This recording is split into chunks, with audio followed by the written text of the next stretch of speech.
Bienvenidos a un nuevo vídeo. Hoy vengo a hablar acerca de mi situación personal, que estos últimos días, estas últimas semanas, no ha sido la más agradable. Entonces, este vídeo no tiene como un propósito didáctico, que es un poco lo que yo trato de plasmar siempre. Creo que intento acabar con consejos para dar. Y este vídeo no viene desde ahí, sino más desde el sentido de hablar las cosas y ya está, y ser como un poco transparente. De todas maneras, lo estuve pensando y creo que en parte también me cuesta más grabar vídeos últimamente porque siento como que me he dejado llevar por la presión de tener que decirle algo a alguien, plan, tener como la presión implícita de saber que esto lo va a recibir gente. Entonces como que todo lo que yo digo está un poco basado en las personas que lo van a recibir, como que los vídeos que hago son muy comunicativos pensando en los demás y creo que en parte eso quita la ilusión con la que yo venía a los vídeos de hablaros acerca de mi vida y mis cosas, porque si estás completamente pendiente de siempre lo que están pensando los demás o lo que van a decir o lo que van a comentar, pues al final te olvidas de ti y de lo que te interesa a ti y lo que quieres transmitir y un poco el sentido inicial que tenía todo esto. Así que hoy vengo otra vez a comunicar desde ahí, desde lo que me sucede y no tanto desde que le sirva o no le sirva a la persona o que no se me entienda o que sí, o sea, me voy a olvidar un poco de quién tengo delante. He decidido titular este vídeo como esta famosa frase que se dice ahora mucho: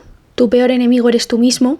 Tu peor crítico eres tú mismo. La verdad es que no os voy a mentir, yo últimamente he tenido muchísimo esta frase presente porque, hace 3 años yo decidí operarme de mi enfermedad, que es lipedema. En otro vídeo hablaré más extensamente acerca de esta enfermedad, de todo lo que conlleva, porque creo que hay muchas mujeres que pues se van a sentir identificadas o que les va a ayudar ese vídeo. Pero yo todavía no estoy preparada para hablar de eso porque bueno, está muy reciente y como digo, pues han sido 3 años desde que pude ir a la clínica, que me dijeran que todo estaba bien. De ahí un proceso preoperatorio, postoperatorio que se ha alargado muchísimo, como veis. Han sido 3 cirugías. Y bueno, a nivel mental sí que pasa factura. Yo creo que en estos 3 años he tenido que posponer muchísimo mi vida y en parte por eso también grababa estos vídeos, ¿no? Porque tenía una limitación física en el sentido de al final me operaba y me tenía que quedar en casa para recuperarme. Ahora, abril, casi mayo de este mes, pues ha sido cuando he finalizado estas 3 operaciones y la sensación de vacío que me invade es enorme. Me había propuesto a largo plazo ese propósito de operación, o sea, llevo teniendo ese propósito desde que tengo 17, 18 años, que fue cuando decidí operarme y claro, toda esa constancia que he volcado en el proceso, todo ese esfuerzo que sigo haciendo, ¿no? Pero que ya está finalizado porque ya no hay otra operación que venga de cara a futuro, pues sí que te deja con una sensación de vacío y de duelo porque todos estos años ha sido mucho posponer las cosas y en parte no os voy a mentir, ha sido una excusa muchas veces para mí, para no salir de mi zona de confort, para no relacionarme con la gente, porque siempre que mi familia me decía, oye, pues igual tienes que hacer más extraescolares porque te estás quemando mucho con la carrera o lo que sea, yo decía, no, es que no puedo porque, claro, tengo esta operación ahora, entonces con el preoperatorio no voy a poder, tal. En parte era así, o sea, no podía hacer ciertas cosas, pero también por otra parte sí que me ha servido para acogerme en una postura que es muy cómoda. Y esto va a sonar a lo mejor un poco dramático, pero que también, pues en ciertas canciones también he hallado como ese consuelo de que se entiende lo que yo estoy pasando. Y una de esas canciones pues era la de La Osa, de Nueva Season, donde habla un poco de esto, ¿no? De la lucha que estoy llevando no es con otra persona, es conmigo mismo. Y creo que en ese sentido me siento muy identificada con esa frase porque al final creo que muchas veces la gente se compara con otras personas y yo desde hace mucho tiempo no llevo a cabo esa comparación porque sé que la persona con la que lucho día tras día soy yo misma y con mis pensamientos negativos y estos pensamientos de ansiedad y de miedo a morir que han sido muy frecuentes, sobre todo en estos últimos años, con todo el miedo de las operaciones y todas las noches malas que he tenido que pasar. Y bueno, buenas también, ¿no? Pero para que me entendáis. Entonces os estoy contando algo muy personal, pero también Vetusta Morla tiene otra canción que es creo que Cuarteles de Invierno. La descubrí hace poco, pero habla particularmente de una frase que a mí me encanta porque dice: fue tan largo el duelo que al final casi lo confundo con mi hogar. Y yo me siento súper identificada con eso porque al final cuando he salido de estas operaciones, para que me entendáis, yo sabía que quería hacer cambios en mi vida. O sea, yo creo que someterte a tantas cirugías siendo tan joven, porque yo tengo 20 años, y teniendo toda tu vida por delante y sentir que estás en stand-by, como en un proceso de espera de ver a otras personas viviendo y sientes que tú no te encuentras ahí, ¿no? Pues también supone tener mucha paciencia y mucho esfuerzo mental. Entonces, cuando sales de repente y eso, has hablado 1000 veces de que, yo qué sé, quieres cambiar de amigos, quieres hacer surf, quieres viajar, quieres ver el mundo, de repente te encuentras en una postura de ¿qué cojones voy a hacer ahora? Porque mi propósito que tanto anhelaba, que tanto quería que llegara al final, está aquí y ha pasado así y ni siquiera lo he visto venir. Y no os voy a mentir, o sea, la vida es duelo. Yo siempre creo que digo esto, que al final todo lo que vivimos pues son despedidas y reencuentros y procesar el pasado y versiones de nosotros que podríamos haber sido pero no fueron. O sea, es un proceso súper humano y es súper natural, pero es una sensación tan desagradable y tan incómoda. Y ha habido en otros vídeos donde yo os he venido aquí a transmitir las cosas desde un lugar muy positivo, porque ha habido otros duelos que he sido más capaz de llevar, o a lo mejor cuando venía a contaros estas cosas pues estaba más desconectada de la emoción. Pero honestamente, como estos días lo estoy pasando muy mal, pues tengo la emoción así como cogida, que también creo que en parte va a ayudar a que otras personas que le esté pasando lo mismo me entiendan mejor, porque es más vivido, ¿sabes? Más como lo estoy vivenciando ahora, no es que sea desde un punto de vista objetivo, lejano, frío, ¿sabes? Un término japonés que se llama Ikigai, que es como tu propósito de vida, que de hecho tienen un libro y tal que se hizo bastante conocido. Y bueno, yo creo que mi Ikigai en este caso era las operaciones. Y bueno, pues después de estos 3 años, pues como que me ha dejado completamente descuadrada con qué voy a hacer, no únicamente con el tema de mi vida o mis relaciones personales, sino también en general con los vídeos y con un poco este vacío existencial que siento, ¿no? De no sé qué hacer ahora, porque es una tristeza muy, muy, muy grande. Yo soy una persona que bueno, los que me conozcan lo sabrán, ¿no? Pero que a lo largo de mi preadolescencia yo estuve muy enfadada, que yo tenía las barreras arriba. En plan, era una persona que se defendía muchísimo del mundo de fuera, de la gente, o sea, sentía como que estaba siempre enfadada. Y después de estas operaciones y tal, y de repente como que se me cayó la ficha y me di cuenta de que es que no estaba enfadada, que yo todo este tiempo había estado triste, porque muchas veces confundimos una emoción secundaria, que es la emoción superficial, con una emoción primaria, que es la que está al fondo, que es la que verdaderamente necesita salir. Nuestro cuerpo no es tonto, nuestra mente nos juega malas pasadas y nos trata de defender de la emoción. Entonces muchas veces la gente que verdaderamente parece que está enfadada, en el fondo está triste. Y puede pasar al revés, que puede parecer que estás muy triste, pero es que en el fondo no sientes eso. Entonces para llegar a ese nivel de entender que la emoción que parece que sientes pues no es esa, necesitas hacer una labor de introspección súper grande. Y yo creo que al final la ventaja de haber pasado 3 años en stand-by, por así decirlo, pues ha sido poder reconocerme a mí misma que yo todos estos años lo que sí sentía es muchísima tristeza, porque yo soy una persona que tiende a recurrir muchísimo a la melancolía y a la nostalgia. Estos días me ha costado hasta dormir, o sea, intentaba posponer todo lo que podía el irme a la cama para evitar sensaciones de tristeza, pensamientos de yo de pequeña, personas que se han ido de mi vida, o sea, ha sido súper desagradable y por eso también estaba un poco a la espera de grabar un vídeo porque no sabía muy bien qué comunicar o desde qué lugar. Para mí las redes ahora mismo son una incógnita. Hace poco vi El Diablo Viste de Pradados, que es un poco mierda, pero tiene ahí un diálogo interesante en un momento particular de la peli. No os voy a spoilear nada, pero sí que voy a decir que hacen alusión a la inteligencia artificial y cómo el hecho de que ahora pues esté tan presente en nuestras vidas hace que muchos trabajos que antes eran mucho más humanos pues ahora se vayan a sustituir, porque al final pues el ser diseñador, el ser modelo, la literatura, todo esto está cambiando por la tecnología y por la sociedad que estamos empezando a crear, ¿no? Y ahí me dejo pensando, porque al final yo dedico este tiempo a las reflexiones y demás, pero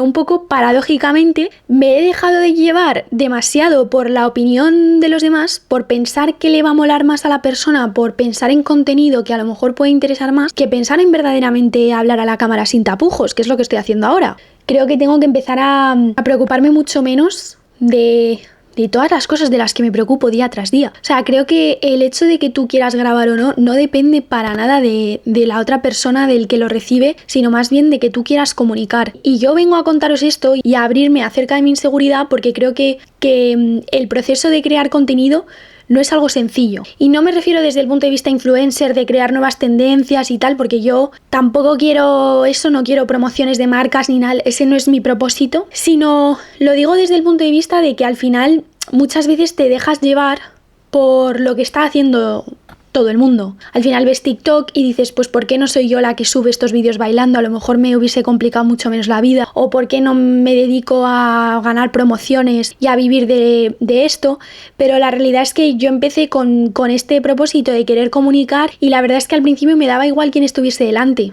Entonces creo que sí o sí te tiene que seguir dando igual. Y esto es un poco eso, contrariado, un poco paradójico, porque como que voy a trataros de explicar como mi discusión conmigo misma. Pero es que una parte de María está pensando, joder, tus reflexiones no sirven de mucho, que es mi crítica interna, porque está diciendo, oye, la gente solo quiere ver TikToks y bailes y cosas que sean para desconectar, no quieren ver este tipo de vídeos. Y luego por otra parte está la otra María diciendo, no, tú lucha por lo que tú quieres independientemente de lo que piensen los demás. Entonces, que no os raye que eso os pase a vosotros si también estáis creando contenido o también sentís que por una parte queréis hacer una cosa pero también sentís otra, porque es parte de la vida el estar confundido y el a veces que lo que tú crees que tienes que hacer pues no cuadre con lo que ves de los demás. A lo que me refiero es que muchas veces lo que ves en la sociedad va a chocar con tus valores y ahí se te va a presentar una decisión de pues ¿qué hago? ¿Hago lo que hace todo el mundo? ¿Hago lo que yo quiero? O a lo mejor tengo que replantearme lo que yo quiero. Pues es algo natural.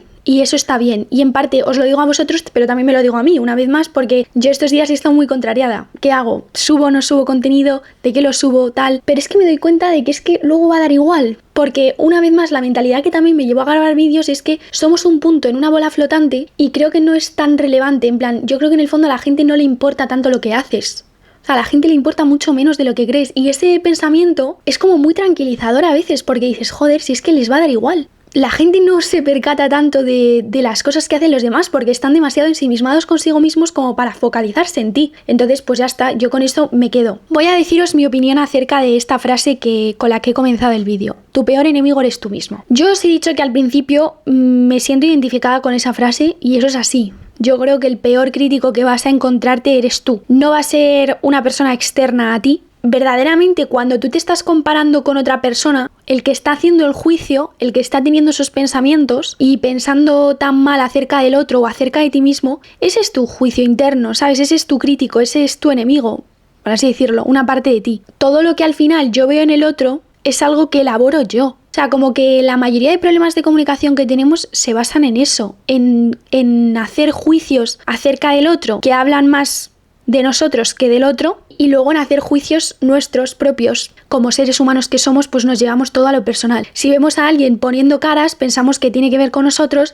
Si vemos a alguien que está mirándonos de una manera, pensamos que o está ligando o está intentando hacer cualquier cosa. O sea, como que siempre estamos sacando suposiciones y juicios y todo esto es nuestro crítico interno. Entonces, respecto a la frase de yo soy mi peor enemigo, vale, sí, te lo compro, sí que somos nuestros peores enemigos. Pero también te digo una cosa, y es que cuidado con llevarte esto a lo literal. Es decir, no os llevéis mal con vuestro crítico interno. Y sé que es fácil decirlo y es difícil hacerlo porque yo ahora mismo estoy luchando contra él, ¿no? Pero trato de pensar que la crítica que tiene María dentro, o sea, tu crítica interna siempre trata de protegerte por tus experiencias pasadas, por todo lo que has vivido, por todo lo que has sufrido. Es un poco esa inseguridad, ese miedo a que la otra persona te enjuicie, que te vuelvan a poner los cuernos, que te vuelva a pasar esto otro, que tal. A lo que me refiero es que integréis la crítica como parte de vosotros, porque siempre va a estar ahí. Y si estás luchando contra ella como no, la tengo que expulsar y soy como una María crítica que lucha contra la otra María, pues como que al final no vas a integrar que eso también puede llegar a formar parte de ti, y creo que en la medida en la que lo rechaces te va a perjudicar más, porque al final cuando suprimimos una parte de nosotros, tratamos de ignorarla, evitarla, pues al final sale con más fuerza. O sea, no podemos ser perfectos, no podemos reducirnos a exprimir solamente las cualidades positivas de nuestra persona, ¿no? O sea, también estoy un poco dudosa de lo que os estoy transmitiendo hoy porque yo tampoco he conseguido manejar del todo mi crítica interna, ¿no? Pero quiero pensar que surge de todo lo que ha pasado en el pasado y de mis experiencias previas, y por eso luego sacas los juicios que sacas y piensas lo que piensas de la gente, porque nuestra cabeza juega por patrones y no sé, me parece algo mucho más bonito que pensarte que tienes que expulsar a esa María o esconderla a la que critica, porque al final es como, bueno, es que eso está ahí. O ¿sabes? Y si está ahí a lo mejor es que me indica algo, que yo me siento inseguro, que yo no me siento capaz, que yo tengo una creencia que se está poniendo en duda. Entonces, si no hacemos caso tampoco a cuestionarnos por qué sale la crítica en ese momento, pues también nos quedamos en un nivel muy superficial. Al final lo que os digo es que pensar mal acerca de uno mismo pues puede ser algo que nos suceda a todos, porque todos tenemos malos días y que ahora pues a día de hoy como siempre tenemos esa mentalidad de que o estás muy feliz o estás muy triste, o sea, estás deprimido ya o estás eufórico, no puedes estar en un punto medio y para nada es así. Las emociones son dimensionales, van variando. ¿Que nos tenemos que dejar llevar demasiado por ellas? Tampoco. ¿Que tenemos que ignorarlas? Tampoco. Punto medio. ¿Y cuál es el punto medio? Pues el que cada uno establezca. Lo que sí que os voy a decir es que al final estoy muy a favor, como siempre, de que os conozcáis a vosotros mismos y os trabajéis mucho como personas. No solamente por ser psicólogo, que creo que la labor de psicólogo requiere que tú te trabajes, porque luego para ayudar a otros si no vas jodido. Creo que en general el hecho de que te puedas trabajar pues al final es una cualidad. Yo no sé hasta qué punto lo he elegido o viene inherente, porque yo siempre he sido una persona que ha reflexionado mucho las cosas y creo que debido a todo el dolor y sufrimiento que he tenido o he sentido, pues al final sí que he estado un poco forzada a hacer una introspección, porque si no creo que hubiese sido incapaz de avanzar, porque yo también he sido muy consciente de mi dolor. Si hubiese sido una persona pues que tuviese menos nivel de conciencia, pues a lo mejor hubiese sido más feliz. ¿La persona feliz es la persona ignorante? Pues no lo sé. No te voy a mentir, ese es un dilema que siempre me estaré cuestionando. También voy a hablaros un poco de lo que hablé con mi psicóloga y le atribuyo el crédito, lo tiene ella. Yo le comenté que estaba muy triste. Sí que me habló de algo que yo no había pensado, y es que a nosotros siempre nos inculcan que la tristeza tiene que ser algo que llevemos a lo callado, que es una emoción individual, porque cuando emites tristeza, cuando sientes tristeza, la gente se incomoda, o sea, no le gusta. Y aquí entra la teoría de las neuronas espejo, que también creo que en algún momento he hablado de ellas, pero es una teoría que demuestra que nosotros como seres humanos tenemos la capacidad de empatizar debido a estas neuronas, porque cuando una persona cercana a nosotros o de la calle o lo que sea siente una emoción positiva, pues nosotros también tenemos una capacidad de captar esa emoción y también sentirla a la vez. Si yo veo a mi madre contenta, es muy probable que yo me ponga contenta, por esa función de neuronas espejo, de empatizar. De hecho, las personas que tienen autismo, pues tienen una deficiencia, creo, o se está investigando de estas neuronas, por eso a ellos sí que les cuesta elaborar más las emociones y empatizar con los demás. Las neuronas espejo también funcionan con la tristeza, entonces por eso hay muchas personas que cuando les vienes a contar tus problemas o cuando te ven triste, no quieren conectar con esa emoción, no quieren verla, simplemente te dan la caja de pañuelos y te dejan a un lado, te dejan apartado, porque eso también les hace conectar con su propia tristeza y no les gusta. El hecho de que una persona no te pueda sostener, no pueda sostener tu tristeza, es decir, no pueda acompañarte, no pueda consolarte, no es tanto por ti. Una vez más, es por nosotros, porque nos sentimos incómodos con algo de esa persona. Nos hace conectar con nuestra propia tristeza y no nos gusta. Yo creo que también por eso tenemos tantos problemas a la hora de incorporar a la gente mayor en la sociedad de hoy en día. Porque hay muy pocas personas que trabajan en el sector de gente mayor, de residencias y tal, porque siempre están un poco pensando en la muerte y en la nostalgia de su vida, y eso no es fácil de llevar. Eso te pone de frente a ti una realidad, una tristeza. La muerte te habla de algo con lo que tú no quieres conectar. Entonces yo creo que es por eso que la gente joven especialmente evita a personas que están en otra etapa vital, porque al final cuando tú tienes 20 palos supuestamente tienes que tener muchísima vitalidad, tienes que tener ganas de comerte el mundo. Entonces claro, ves a una persona que tiene 80 y está en otra etapa completamente distinta a la tuya y no te apetece, te incomoda. Me pareció muy interesante porque yo al final en estos 3 años yo he estado pasando por etapas muy complicadas y yo no me he sentido acompañada por ninguna de mis amistades, prácticamente solo por 2 personas en concreto y por mi familia. Y ahora entiendo la frase de cuando te dicen que cuando tienes un amigo es un tesoro, y la creo enormemente, porque es muy complicado encontrar a personas, o al menos en mi caso ha sido así, que puedan sostener que tú estés en ese proceso y que no sea el habitual, porque al final, claro, con 20 años lo normal sería que estuviese en discoteca, saliendo de fiesta, tal, pero en mi contexto no ha sido así y me he enterado pues por las malas de que había muchas personas a las cuales pues no le daban la relevancia que le daba yo a mi proceso, ¿sabes? A mis operaciones y a mi postoperatorio, no preguntaban y tal. Pero también te digo otra cosa, y es que eso también habla más de mí que de ellos. Es decir, ellos tienen un proceso, ellos están con su vida y no tienen la capacidad de acompañar lo que yo estoy pasando. Yo entiendo de dónde parto yo, entiendo mi decepción porque a mí me hubiese gustado esto, pero también entiendo que ellos no son capaces de ponerse en mi lugar. Y la empatía es una elección. Bueno, por otra parte, creo que también que al final el hecho de verbalizarlo, que me siento triste, responsabiliza al otro y muchas veces los demás no se quieren hacer cargo, no se quieren responsabilizar. Me voy a explicar con esto. Esto pasa en casi todas las familias, es raro no encontrártelo, ¿eh? Incluso en psicólogos. Cuando yo verbalizo que yo estoy triste, lo primero que va a hacer la persona que tengo enfrente es tratar de solventar mi problema, porque si no se siente culpable, se siente responsable de no hacer nada frente a mi tristeza. Yo he conocido a psicólogos que cuando yo me he sentido triste, en vez de sostener la emoción, es decir, de aguantar ahí y a lo mejor acompañar en silencio o simplemente dar un abrazo, pues es mucho más automático el tratar de solventarlo, el dar herramientas cognitivas, el decirte que venga para arriba o venga, que va a ir todo bien, tal, pero porque tenemos esa creencia inculcada de que tenemos que solventar esa tristeza. Y en general en toda la sociedad occidental, a mí también me sucede, y yo una vez que me he dado cuenta de esto, por vivirla, la tristeza, y también por vivir cómo reaccionan otros, de cara a ser futura psicoterapeuta, pues me encantaría poder acompañar a mis pacientes a que puedan sostener esa tristeza y que no se sientan culpables encima de verbalizarla, porque creo que hay mucha gente joven que se siente sola, que se siente triste, y cuando reúnen las fuerzas para decírselo a sus padres o a sus amigos, el recibimiento es el de hacerte sentir culpable, el hacerte sentir que tú eres el problema encima. Como, no te puedes sentir así, como me vas a incomodar. También lo quiero de cara a mis amistades, el poder que la gente se sienta cómoda conmigo, ¿no? Para poder compartirme que está triste y que no tenga que aparentar. Más que nada porque creo que todos un poco hemos aprendido a que tenemos que aparentar, o al menos yo lo he aprendido en mi infancia, y a mí siempre se me han dicho comentarios de pequeña eras muy feliz, eras una chica súper alegre, no sé qué te ha pasado, y son comentarios que en el fondo te hacen sentirte culpable de sentirte triste, y eso no es agradable. El encima tener que gestionar, además de tu propia tristeza, el responsabilizarte de que el otro se sienta culpable. O sea, de ver a tu padre mal o a tu madre mal o a tu hermano o a tus amigos o por haberles dicho esto, ¿no?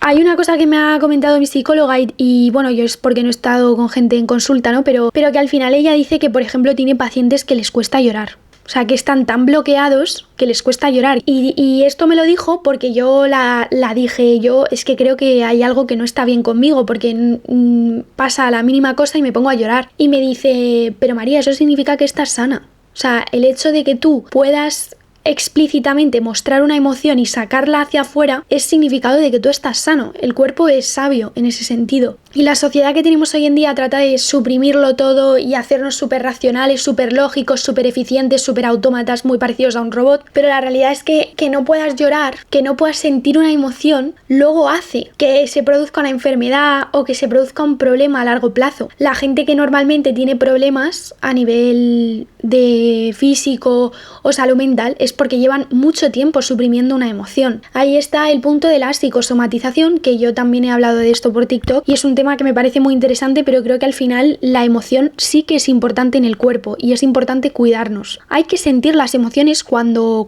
vienen, no ignorarlas. No te digo que de repente te enclaustres en la emoción y entonces te quedes todo el día en casa dándole prioridad a todo lo que sientes, pero déjala estar. Yo siento tristeza, pues me voy a permitir llorar, pero lo sano es que me permita sentir esa emoción y verbalizarla, aunque no esté nadie delante, aunque nadie lo pueda sostener.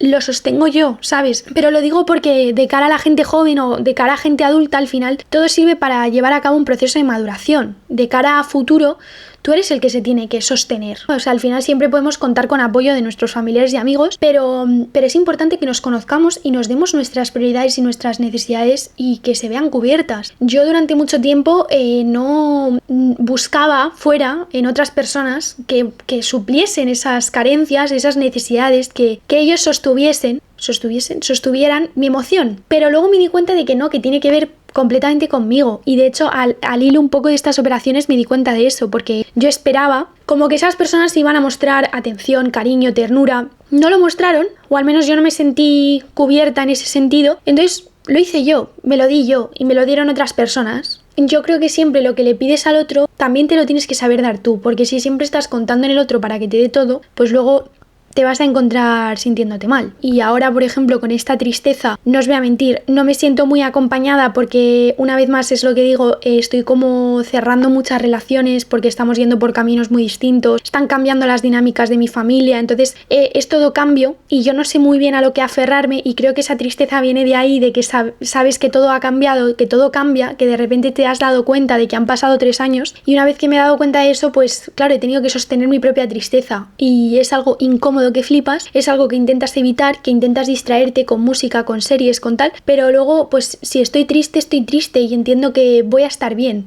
en algún momento lo estaré, pero mientras tanto cuando tenga ganas de llorar pues lo lloraré. Entonces buscarlo si queréis, pero la psicosomatización yo creo que es una cosa que vamos a tener que tener muy presente de cara a futuro, porque creo que a día de hoy la emoción se descuida y muchas veces recae ahí, en la emoción. Por otra parte, y ya última, porque no quiero hacer este vídeo muy largo, la teoría del refuerzo social. Esto lo he dado en psicología social y me pareció interesante y pues metí aquí un apartado de esto. La teoría del refuerzo social trata de hablar de las relaciones a nivel de costos y beneficios, es decir, verlo como si fuese economía, de qué voy a sacar de beneficio de aquí o qué me va a costar el tener una amistad con esta persona. Lo que trata de decirte esta teoría es que muchas veces nos quedamos en las relaciones porque el costo es mayor si nos vamos. Yo me quedo en una relación donde me tratan mal porque sé que me va a costar mucho más irme, me va a costar mucho más afrontar esa incertidumbre, me va a costar mucho más el no tener a esa persona cerca, el lidiar con ese duelo. Entonces yo creo que un poco esta teoría pues ha sido mi vida, el resumen un poco de estas últimas semanas, ¿no? De estos últimos meses, de querer aferrarme a relaciones donde yo ya sé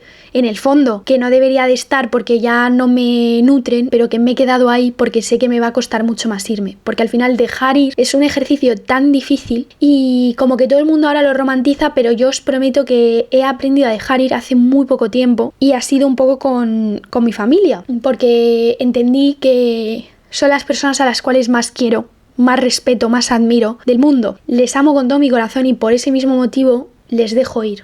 Y dejar ir no es en sí una acción, sino más un sentimiento. El sentimiento de quiero a esta persona y quiero que si se queda a mi lado sea por elección. No porque yo la esté forzando a que se quede, ni la esté reprochando, ni la esté exigiendo que se quede porque dependo de ella. Yo quiero que tú me elijas, que estemos juntos y seamos un equipo porque nos estemos eligiendo, porque elijamos pasar tiempo juntos, porque nos comprometamos a hacer cosas juntos, pero no porque yo dependa de ti y te exija, que yo creo que es un poco lo que estamos romantizando a día de hoy en relaciones, sobre todo de pareja. Y yo en este plano no hablo porque yo todavía no he conocido lo que es ese plano de pareja, de querer tanto a alguien y a la vez elegirlo de una forma tan sana. De todas maneras, con mi familia ha sido un sentimiento que es muy agridulce porque les quieres tanto y te quieres aferrar muchísimo a ellos, pero por otra parte tienes que entender que el cambio es algo que está sucediendo y que cada uno está empezando a hacer su vida ya desde otro lugar, desde el lugar de adultos, y les tienes que dejar ir.